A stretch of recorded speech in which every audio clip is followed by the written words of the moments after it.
A flooding emergency and a record-breaking day of rain. I can't believe more people don't know, turn around, don't drown. I feel like I hear that everywhere, so it's important. East Tennessee taken over by dangerous floodwater, and it's not over yet. That's right. We're not in the clear just yet. We have another line of showers and storms moving through the area later tonight, bringing not only the potential for more heavy rain, but also gusty winds to the area. We'll have your forecast coming up. Tonight, hear from people pulled safely from water rescues and from those who decided to evacuate their homes. 10 News is brought to you in high definition exclusively by Harper Auto Square. WBIR 10 News starts now. Thanks for joining us tonight. A massive flooding system brought nearly 6 inches of rain to East Tennessee in the last 18 hours. And it has been a record-breaking day. So far, we have nearly doubled the daily record rainfall amount. The storm turned roads into rivers, prompted optional evacuations, and we have seen several cars get stranded in high water. This afternoon, there was a small break in the rain, but we are not out of the woods just yet. Another round is coming our way. Here's a live look at the radar now. You see most of the state still lighting up in green, which means rain, the heaviest of which is expected to come around midnight. And with that rain comes wind, falling trees, power outages are possible too. Todd and Cassie are joining us from the Weather Center now. Guys, the rain has been heavy. This is a serious situation, and we're not done yet.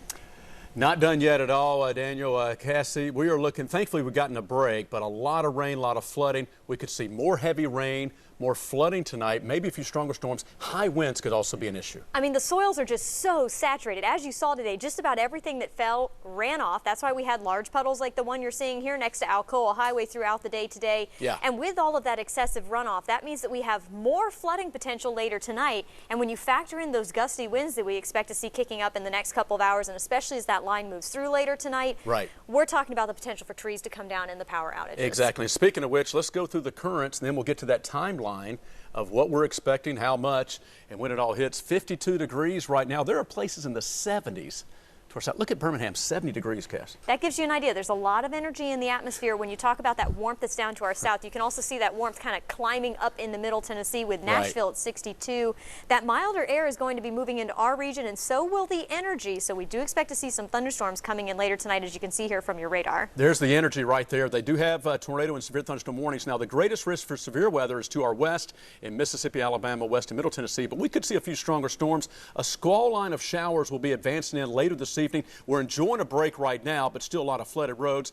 Here's the issue. As we go through this evening, we're starting to see some scattered heavier showers developing, particularly by mid to late evening. And then, Cass, as we get closer to midnight, we'll watch that main line start to advance our way. And unfortunately, just like today, how the cells continue to move over the same places, that training effect that we've talked about, we expect to see that kick up again later tonight, adding another inch or 2 or 3 to the totals we already have around the area. That rain continues into the overnight hours. The front finally pushes through early Sunday morning, and then while tomorrow we will see the rain ending, right, the precautions that you still need to take around the area because of the weather are not done yet. Not done yet. We're talking about high winds, which could down trees, power lines, maybe create power outages, river flood warnings. We'll talk about how much rain we saw today and how much rain still yet to come in those watches and warnings, and your full forecast just ahead. Daniel? All right, guys, that rain's still coming, so a lot more to talk about. We'll see you in a few minutes. And the rain today quickly, as you likely know, grew into flooding, and it dominated roads in Knox County. As a result, crews worked all day to rescue people who drove into those floodwaters. 10 News reporter Katie Inman is live in West Knox County, where a car is completely underwater and crews are trying to get it out. Katie, they've been working on that for a while now. Hey Daniel, that's exactly right. I'm here off of Ebenezer Road, and it looks like a lake behind me, but believe it or not, it's a road and there is a car somewhere underneath there. I'm going to go ahead and step out of the way. If you look here behind me, this water has just grown all day. That used to be a stop sign right there. There's a stop sign and a dead end sign underneath that. So hard to believe, but the car that is under this water, that happened about 10 this morning. The man that was in the car is safe, but the water pooling and rising is the same for other parts of the area too, not just right here. And the message here is to not risk driving through floodwaters, or you might end up trapped or stranded. The rivers and roads in Knox County are riding a thin line right now.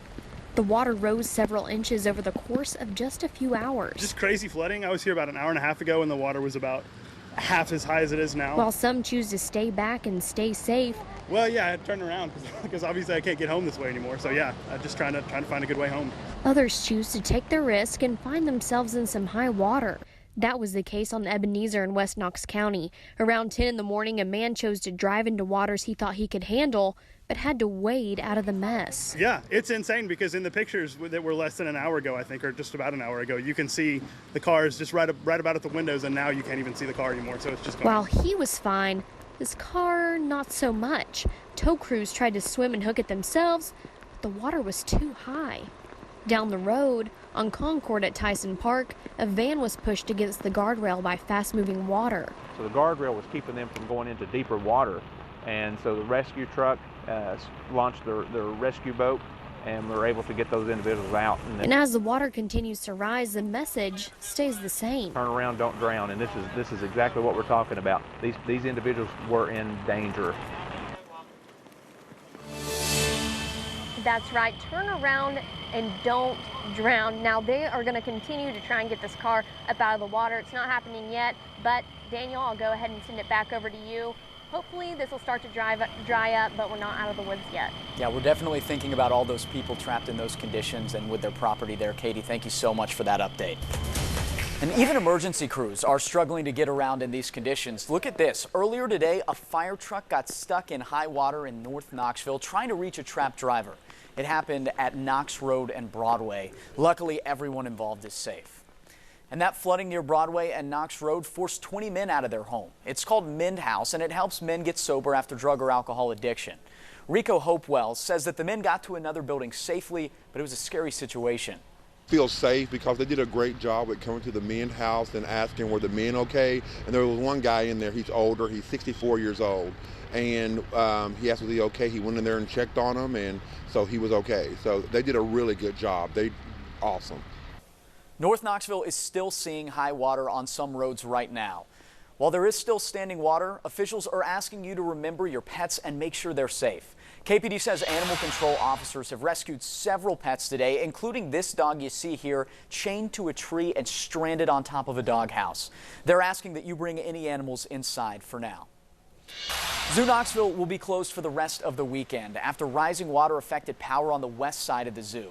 The zoo says that all of the animals are fine and extra generators have been brought in to keep them dry.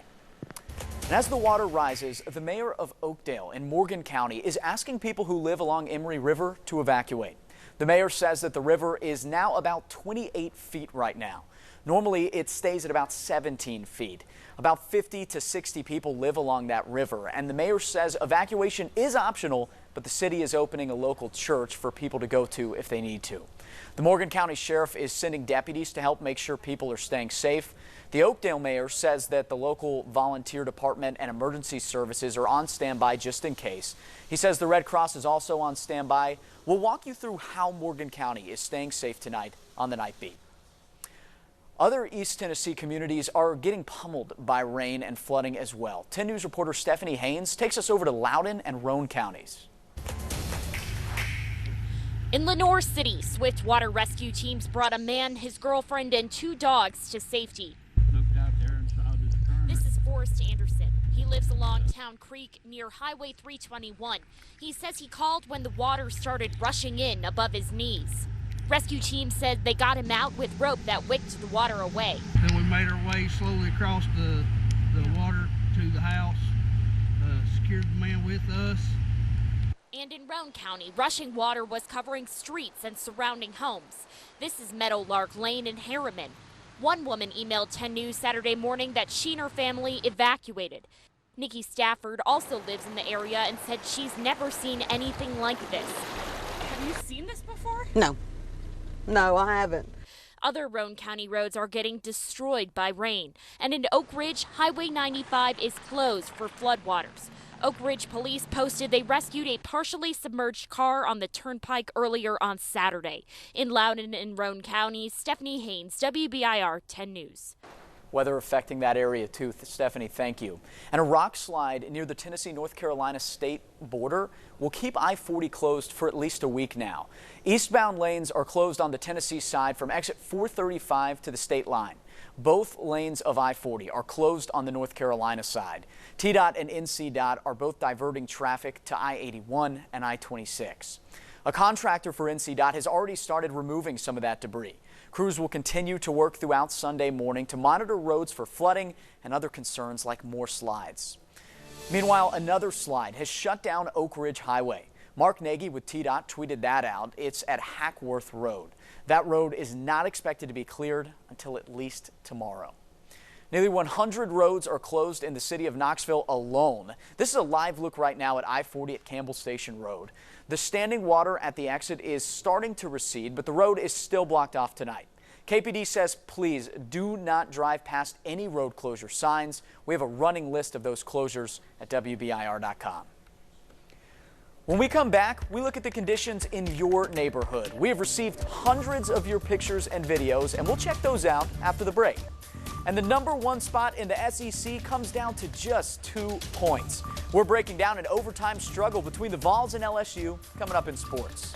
Straight from the heart of East Tennessee, this is 10 News at 6. During all this flooding, a lot of you have sent us pictures of what you're seeing. And when you see all of these together, you will realize the floodwaters did not stay in one area. They affected people all over East Tennessee. Rain hasn't let up today, causing problems all over East Tennessee.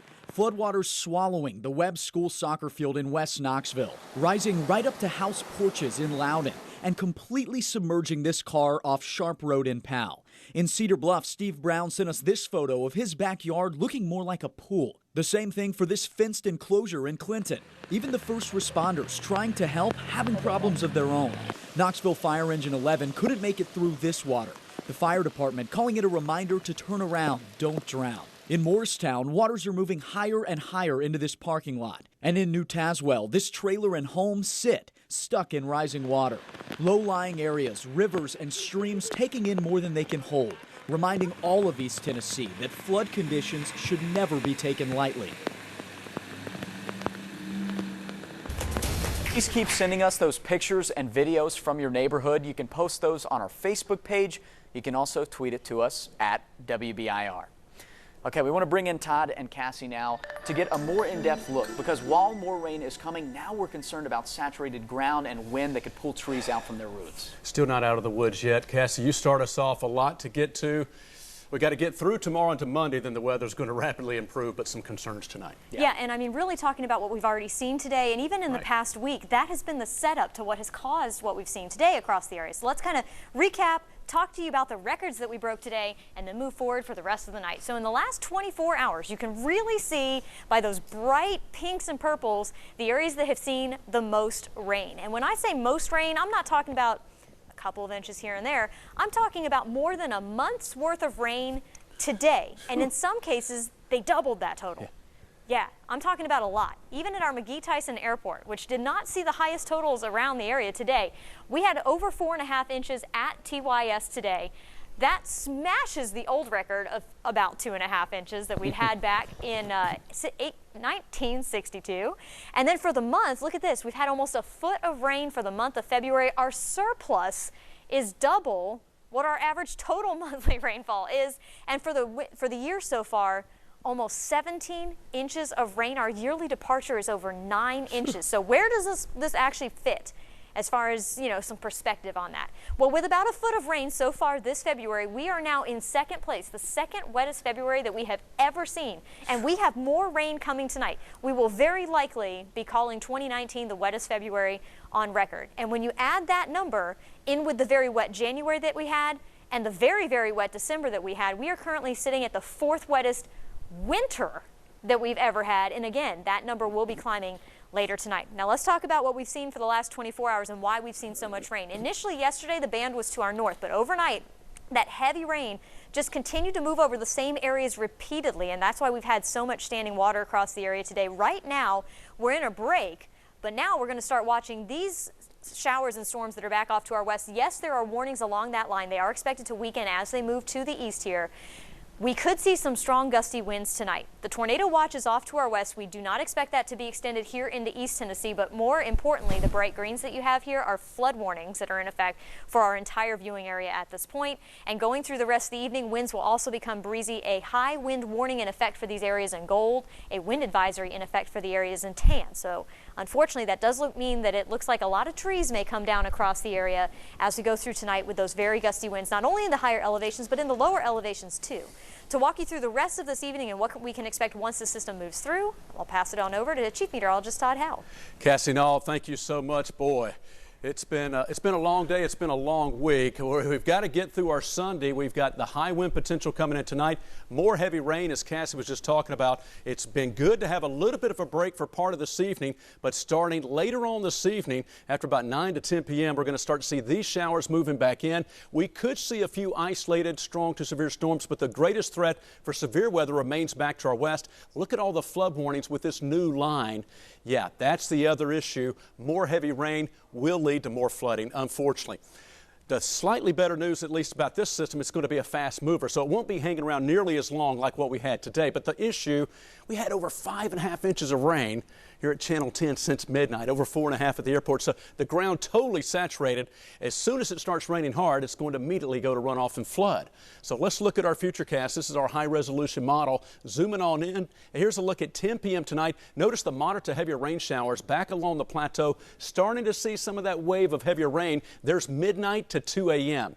That's when we are going to see some of those heavier rain showers. Saturated ground, flooding likely midnight to early in the morning, and those higher winds will start to move in as well. So even though we dry out for your Sunday, it's very good news, it's going to be windy. The concern, down trees, power lines, potential power outages. Flood watch will continue through Sunday with river flood warnings likely continuing even into early next week. But here's the great news. While it will be breezy Sunday, part of Monday, we dry out the next several days. And Cassie, that is certainly very good news. All right, Todd, thank you so much. And we're going to talk a little bit more now about emergency responders. The Knoxville Police Department and Knox County Sheriff's Office activated a severe weather plan, and that means officers will only be responding to emergencies and car crashes with injuries. We can't say it enough. If you must be on the road, go slowly and do not drive through any flood water. When we come back, an overtime battle for the Vols ends in heartbreak. The last-minute mistake for Tennessee and what it means for their standings in the SEC.